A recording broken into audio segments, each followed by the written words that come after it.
They say, what is he talking about? He wanted to go visit this rebel, this new rabbi that people raved about. Drinking wine is sin for a lot of Christians. They avoid it. Why did Jesus turn water to wine? The sign of Aquarius is the sign of the second coming. Destroy this temple, and in 3 days I will raise it up.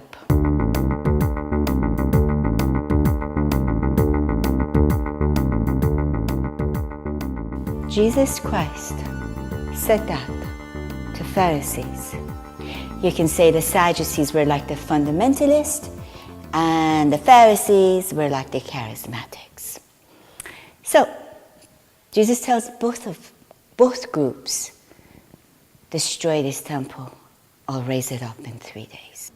They thought he's talking about the temple that's built by the hand of men. They say, what is he talking about? It took thousands of years for this temple to be what it is. Stone upon stone, all the vessels, they had to be, created somewhere else, be brought here with all the intricate little details. And he says he'll do it in 3 days. Jesus looked at them because he knew they're blind to see. They're deaf to hear. His words were beyond their understanding. Nighttime comes. One of the Pharisees, he's been bothered by this statement. What does this rabbi mean? He says he can build it in 3 days. I know it has a symbolic meaning. I have to go see him. He wanted to go visit this rebel, this new rabbi that people raved about. He wanted to know what that mystery is. He's talking symbolically. I know he's talking symbolically. He tells that to himself. So he comes to Jesus and asks Jesus, what does it mean to you're going to be rebuilding the temple?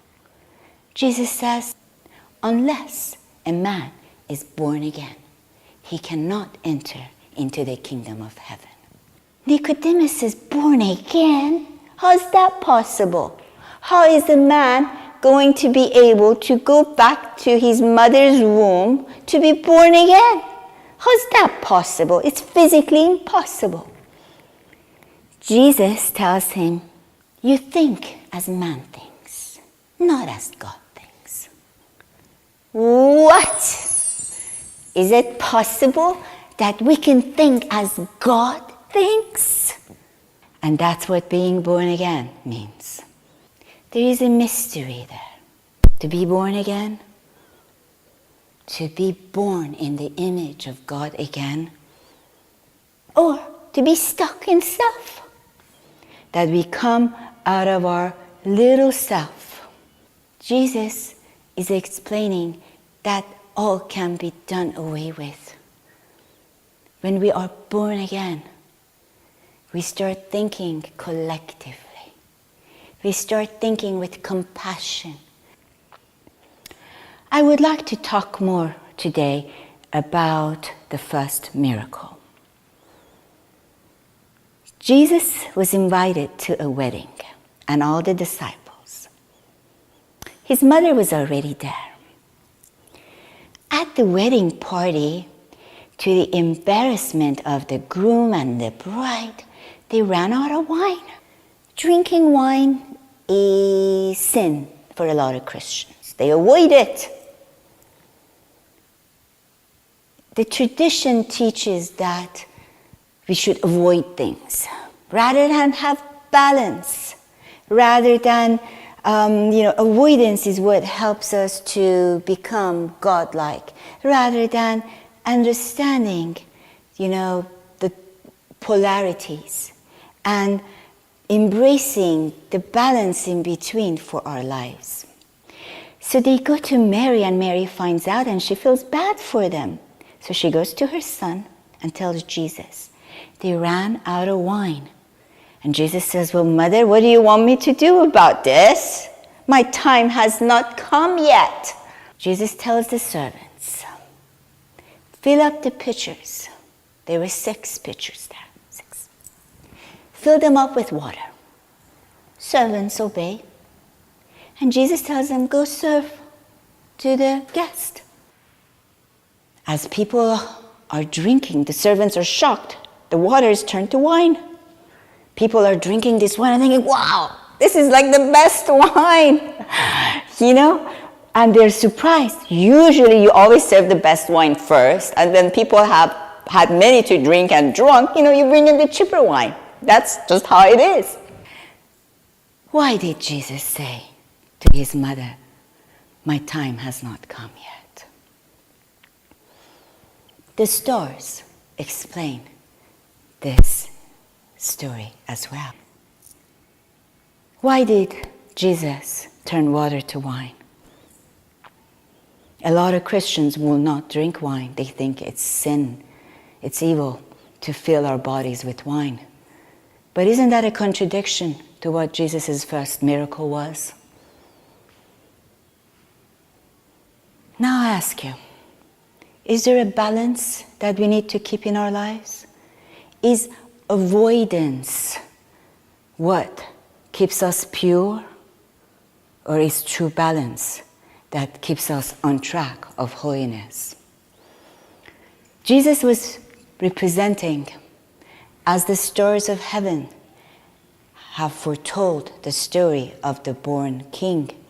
In the zodiacs, we have the symbol of a man that's holding a big urn, a big pitcher, and a fish is receiving the water that comes through that pitcher.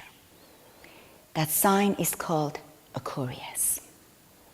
The sign of Aquarius is the sign of the second coming. When Jesus said, it's not my time yet, that meant it will take time for the dead souls to become alive again. As we know, Jesus ushered the Pisces age, the age of Pisces.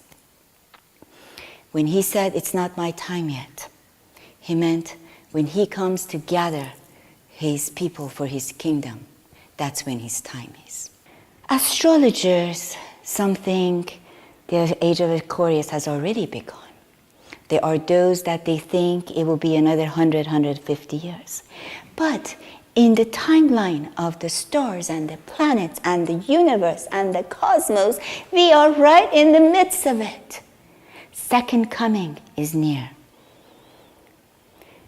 Let us be mindful of the blessings that comes with it. Not just the judgment that awaits the earth, that's what's been preached always. The heavenly kingdom is visiting you now. He's inviting you today for his kingdom to come. Come and enjoy the many benefits that comes with this invitation. Not only you live life fully in this lifetime, but you will become a heavenly being, and you will live in the kingdom from the moment you accept his death on the cross and the presence of Holy Spirit. Let your life be sparkling with joy and happiness. Let forgiveness be your middle name. Don't live with burdens and with hardships that you don't have to. Let your mind be renewed by the power of Holy Spirit. In Jesus' mighty name, I pray that you receive this gift, this blessing, this treasure that you shall behold forevermore. Ever, ever, ever.